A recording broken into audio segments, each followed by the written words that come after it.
కుక్క తోకకు బండ కట్టినా చెండు కట్టినా సకారాదన్నట్టే చేస్తున్నారు బీఆర్ఎస్ పార్టీ.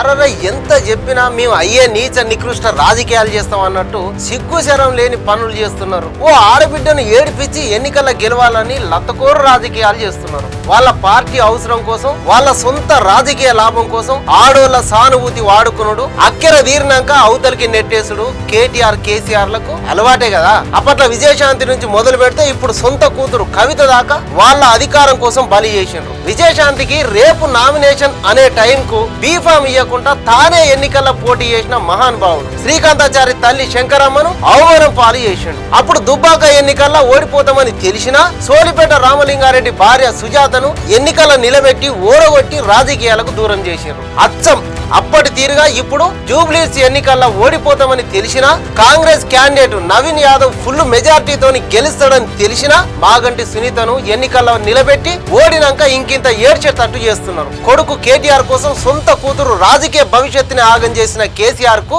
మాగంటి సునీత, సోలిపేట సుజాత, విజయశాంతి, శ్రీకాంతాచారి తల్లి శంకరమ్మను ఓ లెక్కనా?